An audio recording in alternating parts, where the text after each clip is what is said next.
आप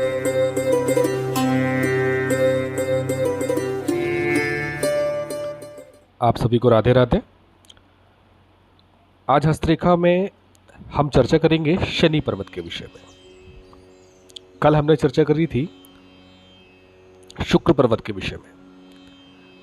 तो शनि पर्वत जो विराजमान होता है, जैसा कि आप सभी जानते हैं, मध्यमा उंगली के नीचे, मतलब उसके मूल पर, बृहस्पति एवं सूर्य के मध्य तथा हृदय रेखा के ऊपर का जो स्थान होता है उसको हम क्या बोलते हैं? शनि पर्वत।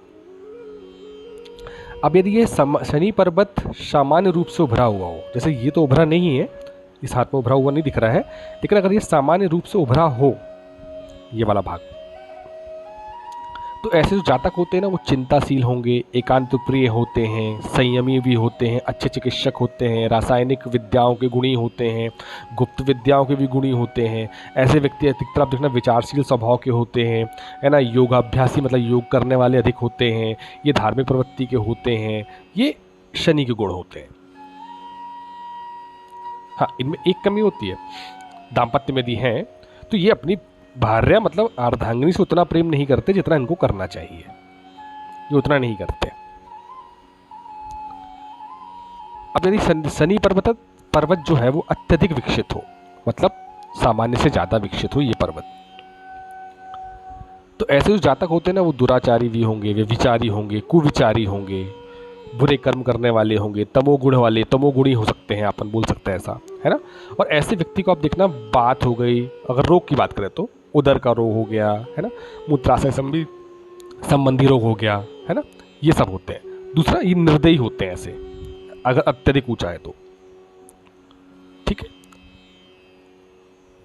ना। अब इन अगर मान के चलिए किसी कार्य में ये सेवारत है, मतलब किसी सरकारी संस्थान में या कहीं पर ना, तो इनके कई बार अगर अत्यधिक ऊंचा तो कई बार सस्पेंड होने के भी चांसेस बढ़ जाते हैं। अगर अत्यधिक ऊंचा है तो ऐसे ऐसे चांसेस बढ़ना चालू होते हैं या होते ही हैं। अब यदि ये अत्यधिक दबा हुआ है, इस हाथ में दबा हुआ है, ये थोड़ा ज़्यादा दबा हुआ है, तो ऐसा जो जातक होता है ना, यह सामान्य रूप से ज़्यादा आपत्तियों से घिरा रहता है। थोड़ा सा झूठ बोलने वाला होता है ऐसा व्यक्ति, जुआरी भी होता है, और घमंडी कह सकते हो, कलंकी भी हो सकता है, और उसको दंड तो मिलता ही मिलता है, कानूनन ये दाव पैच में जाता ही जाता है ऐसा व्यक्ति। अब यदि शनि पर्वत गुरु पर्वत की ओर झुका हो, मतलब ये शनि पर्वत है जो ये गुरु पर्वत की ओर झुका हुआ है, तो जीवन का जो पहला आधा भाग जो होता है, पहला आधा भाग जीवन का, वह कष्ट में बीतता है, कष्ट में बीतता है। और दूसरा आधा भाग जो होता है ना, वो सुख में बीतता है, यदि शनि गुरु पर्वत की ओर झुके हो तो। और इस बीच में, मतलब इस बीच में ना, उसकी आध्यात्मिक बौद्धिक उन्नति भी होती है। अब इसके अलग यदि शनि पर्वत सूर्य पर्वत की ओर झुका हो, तो ऐसे व्यक्ति उदास प्रकृति के भी होंगे, और ये कह सकते हैं कि उदास के साथ साथ, लेकिन हाँ, ये व्यक्ति परिश्रमी होते हैं और यशस्वी भी होते हैं। लेकिन अगर इन दोनों में शनि पर्वत अत्यधिक ऊंचा है, तो फिर जातक कैसे, जातक को बोलते चरित्रहीन है। ज्योतिष कहता है कि ठग हो सकते हैं, धूर्त हैं या निकम्मे होते हैं, है ना। अब अगर बृहस्पति और शनि के क्षेत्र सामान्य रूप से उतरे हो, मतलब बृहस्पति और ये बृहस्पति का भी सामान्य हो और शनि का भी सामान्य हो, तो ऐसे जातक अच्छे विद्वान माने जाते हैं, धार्मिक विचारों वाले होते हैं, है ना, गुप्त विद्याओं के जानकार होते हैं, धनी होते हैं। और अगर स्त्री के हाथ में हो तो बोलते भगवान की प्रेमी, मतलब भगवान से भजन में उसका मन लगा रहता है, भगवान की भक्ति में मन लगा रहता है। अब यदि शनि और मंगल के क्षेत्र समान रूप से उभरे हुए हैं, मतलब ये वाला क्षेत्र और ये वाला क्षेत्र, है ना, सामान्य रूप से उभरे हुए, तो बोले कि भाई ऐसे जातक जो होते हैं वो अत्यधिक क्रोधी होंगे, स्वाभाविक है, अत्याचारी भी होते हैं, ठग भी होते हैं, कई बार तो मर्डर करने वाले भी हो जाते हैं, मिथ्याभिमानी भी होते हैं, मिथ्याभाषी वाला झूठ बोलने वाले भी होते हैं, नीचों की संगति करने वाले होते हैं, अकारण झगड़ा करने वाले होते हैं। यह लोग वैश्यागामी भी कह सकते हो कि वैश्याओं में इनका ज़्यादा मन लगा रमा रहता है है ना, ये सब चीज़ें करने वाले लोग होते हैं ये। तो अब अगर मंगल की और शनि की जो भाव हैं वो एक से हो तो अब अगर शनि के क्षेत्र पर मान के चलिए तारानुमा चिन्ह बनता है ऐसा, ये मैंने आपको हर हाथ में बताया है, मतलब हर ग्रह भाव पे इसका मतलब बताया है, तो इसमें भी बता रहा हूं आपको मैं कि यदि क्षेत्र पे शनि के क्षेत्र पे ऐसे स्टार का चिन्ह बनता है तो इसका क्या मतलब होता है।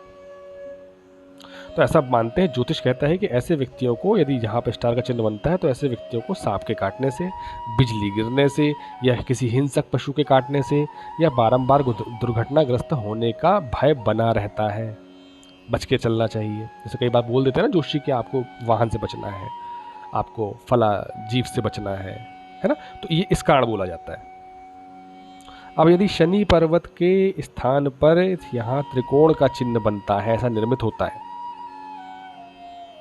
तो इसका मतलब क्या होता है। तो इसका मतलब ये होता है कि ऐसा जो जातक होता है ना, वो ज्योतिष गुप्त विद्या, सामुद्रिक हो गया, सामुद्रिक शास्त्र हो गया, तंत्र हो गया, मंत्र हो गया, इन सब पे थोड़ा सा उसका इंटरेस्ट होता है और वो थोड़ा सा ज्ञानी भी होता है इन क्षेत्रों में, मतलब अध्यात्म का अच्छी पकड़ होती है उसकी। और अगर यहाँ पे ऐसे क्रॉस का चिन्ह है तो ये थोड़ा सा उत्तम नहीं होता। ये बोला जाता है कि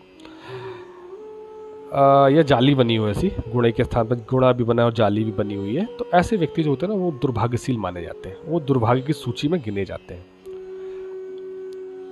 अब शनि पर्वत क्योंकि न्याय के देवता माने जाते हैं शनि भगवान, और ये मध्यमा के नीचे विराजते हैं, बहुत आवश्यक होता है जीवन में, इनकी आधारशिला हमारे जीवन में बहुत महत्व रखती है, बहुत मतलब बहुत महत्व रखती है। हमारे ऊपर हमारे कर्मों की गति का जो फल होता है वो शनि ही देते हैं, और शनि यदि बिगड़े तो जीवन तहस नहस हो जाता है, जीवन अस्त व्यस्त हो जाता है, और यदि शनि संभले तो वाह क्या ही कहने फिर तो सबसे ज़रूरी क्या होता है कि अगर हमको ये ज्ञात होता है कि हमारा शनि कमज़ोर है, हमारा शनि दूषित है, हमारा, उससे जुड़े हुए उपाय करिए। उपाय का मतलब ये नहीं होता है कि हमें बहुत कठिन उपाय करना है, बहुत महंगे उपाय का मतलब क्या होता है, जो हमारे लिए हमारे शनि को बल प्रदान करे, हमारे हस्त में उसका के स्थान को उत्तम करे, उसके दोष को रहित करे, वो उपाय करना है हमको। तो शनि से जुड़े हुए उपाय करना चाहिए, लेकिन कैसे करना चाहिए, जब तक आपको उसके सही और गलत की जानकारी ना हो। तो हमको तामसिक उपाय कोई नहीं करना है, हमको सिर्फ सात्विक उपाय करना है। ठीक है, तो ये थे शनि पर्वत के विषय में। अब कल हम अगर बात करना चाहेंगे तो कल हम बात करेंगे आगे के हस्त के विषय में। तब तक के लिए राधे राधे।